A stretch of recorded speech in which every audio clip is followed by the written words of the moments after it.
Welcome to Evo Biz Devo with Isis Latham, your host, your hub for personal and professional growth since 2018. At Evo Biz Devo, we bring together entrepreneurs, business leaders, and change makers to spark ideas, share knowledge, and grow together.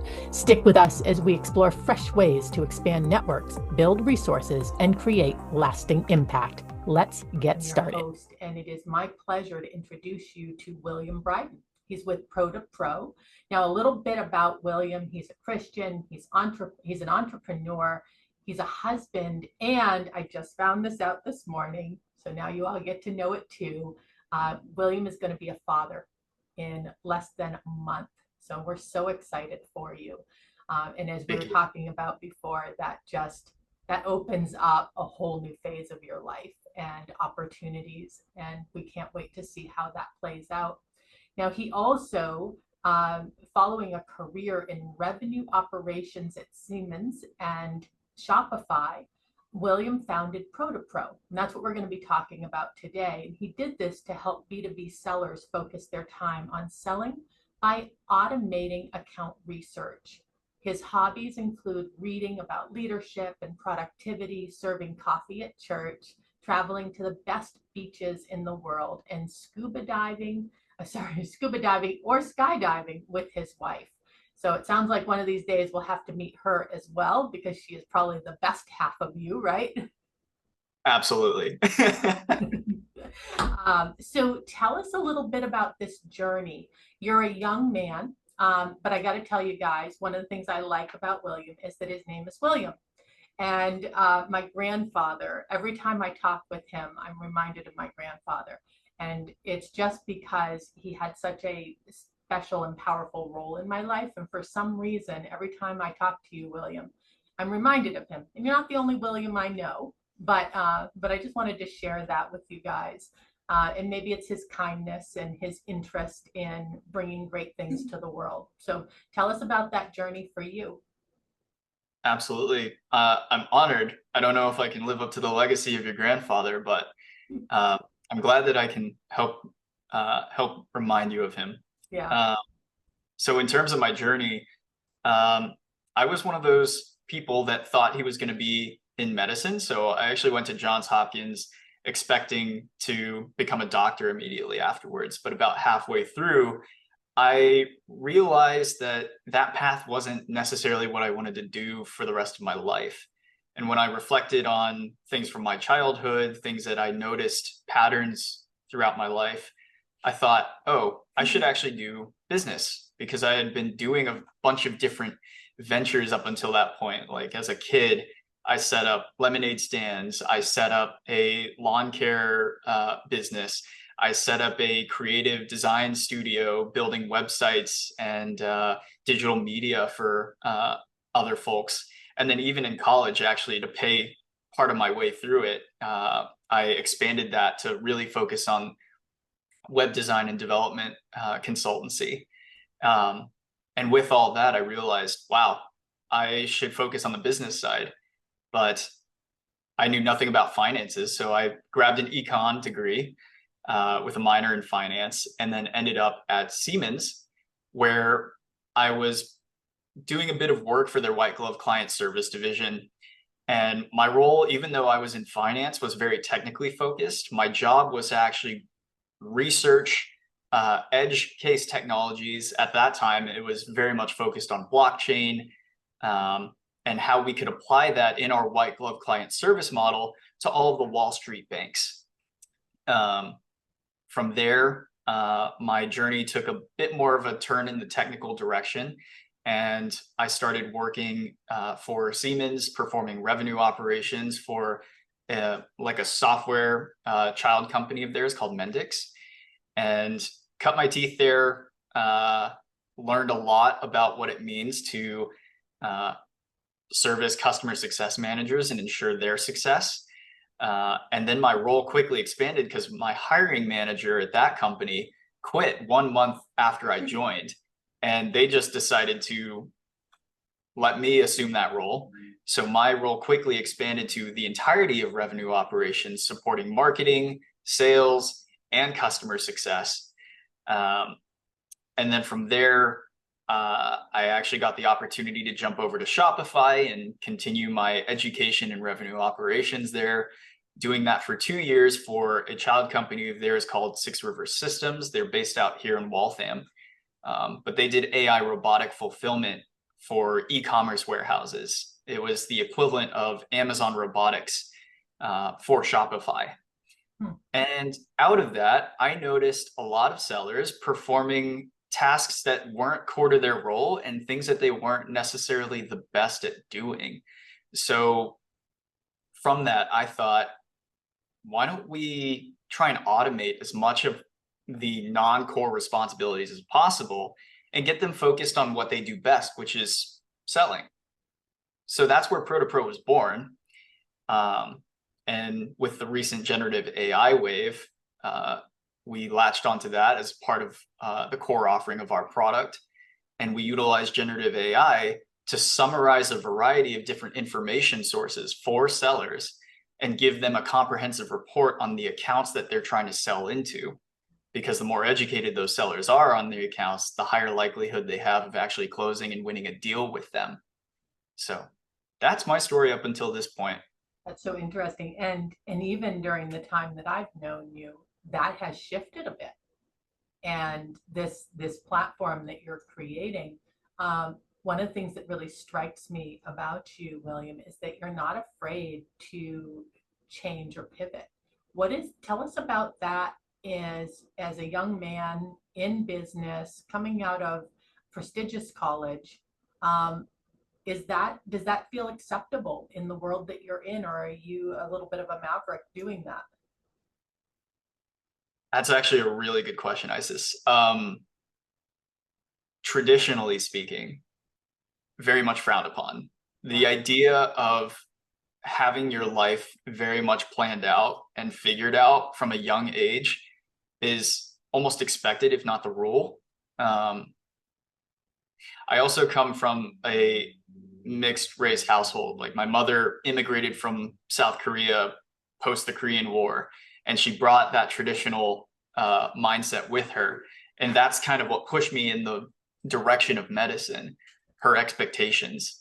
And so when I expressed to my parents that I didn't want to follow down that pathway, they put up quite a bit of resistance and made it a little more difficult than it should have been for me to switch, but still made it through. Picked up an extra job or two over a summer to ensure that I could keep keep a roof over my head, actually. But yeah, this idea of pivoting and changing course when you consume some sort of new information or realize something about yourself, I think is very important to normalize within our culture. And here in America, I think it's much more normalized than in other cultures, but with America very much being a melting pot of a variety of different cultures, it's important to let people know, like, hey, it's okay to not know exactly what it is you want to do. It's okay to experiment with a bunch of different things, and it's okay to change course. Sometimes you'll actually find that a lot more rewarding. And in my case, I certainly have. It's exciting to watch a generation grow up. I still think of myself as very young, but I am having a realization that I'm now interviewing people who are the same age as my children.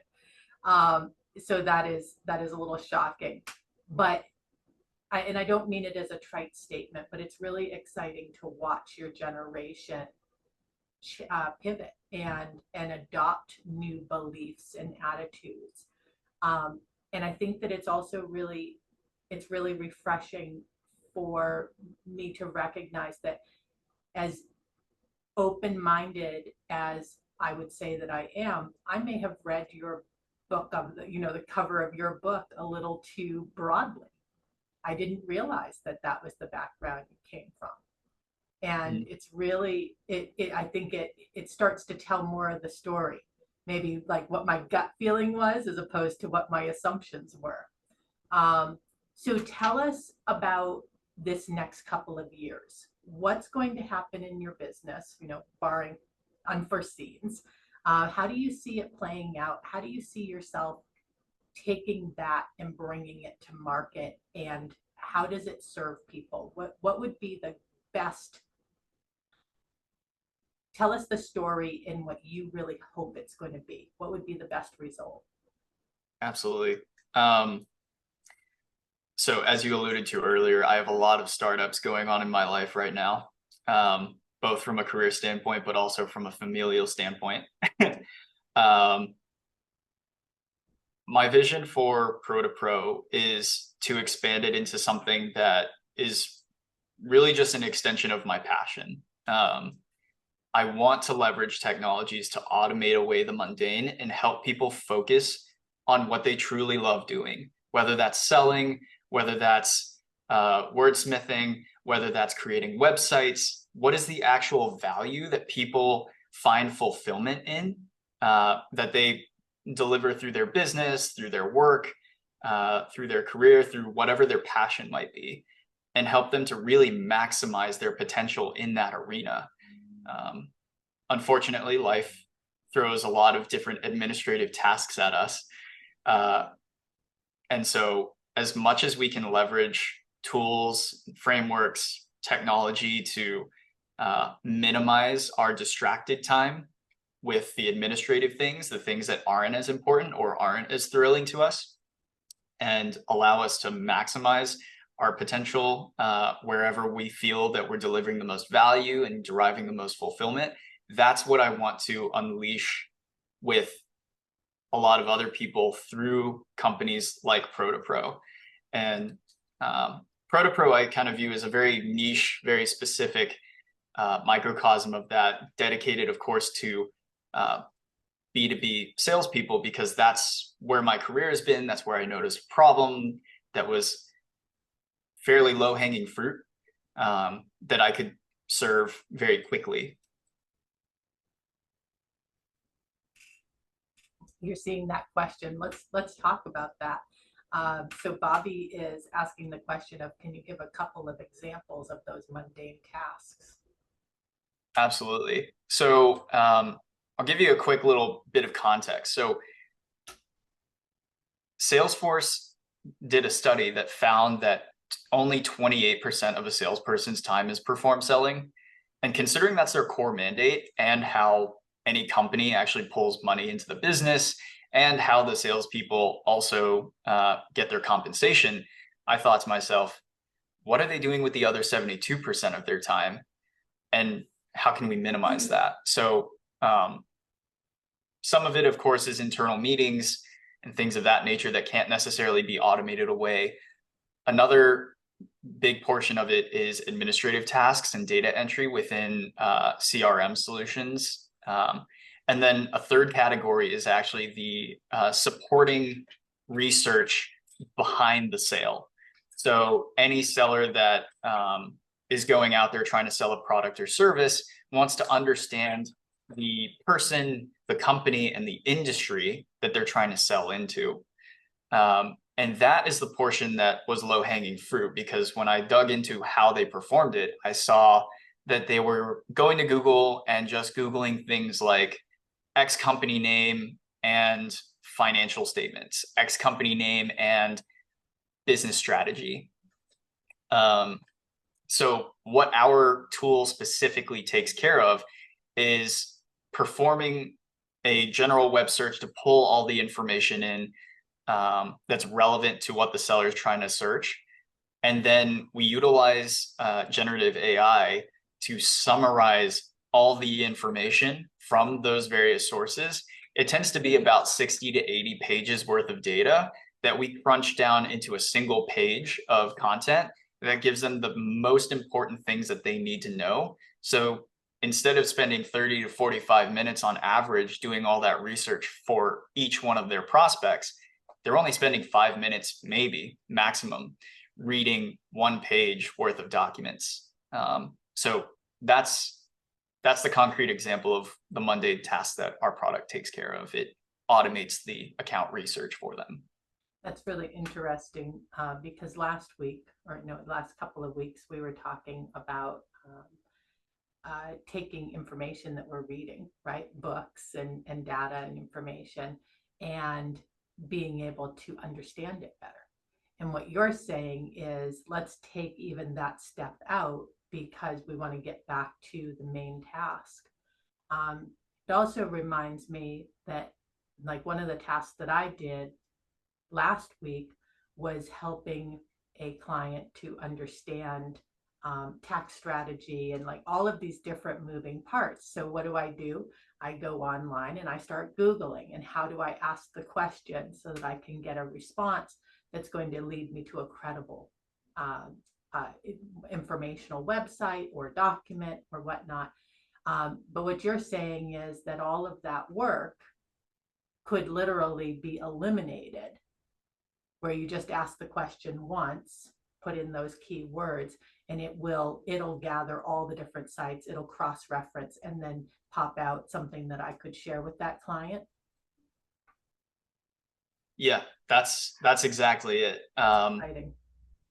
That's not specifically the application we're using today for Pro to Pro, but in the future, perhaps we do another product launch that's a little more generalized to almost any sort of information that you're trying to understand.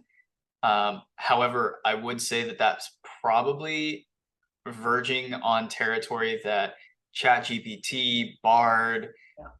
Bing could do today. Okay.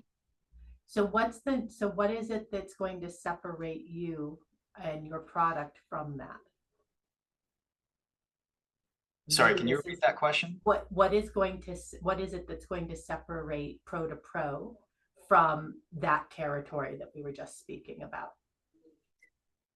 Great question. So it's specifically the application within B2B sales, because there's very specific data sources that sellers need to access in order to have the education that they, or knowledge that they need to win the deal.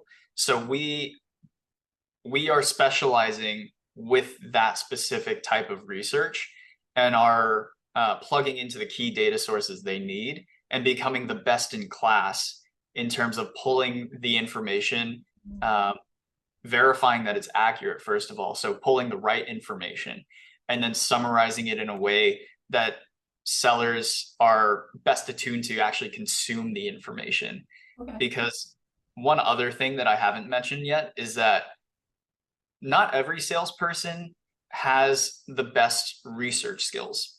It's just not necessarily core to their primate mandate.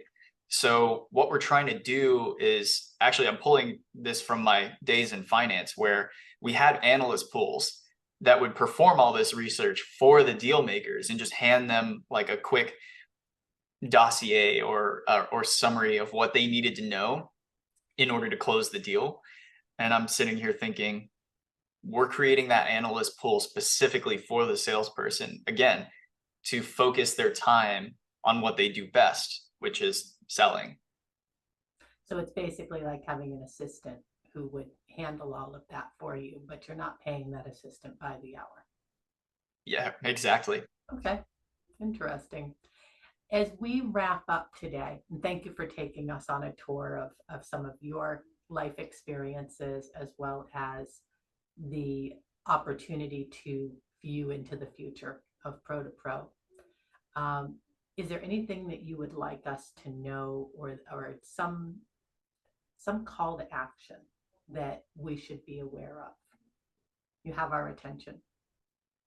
Absolutely. I think that oftentimes we kind of get stuck in this cycle of just doing things the way we are familiar with, just because we're familiar with them, and we're not necessarily thinking about, how could I make this even better, or how could I maximize my value creating time while minimizing my non-value creating time.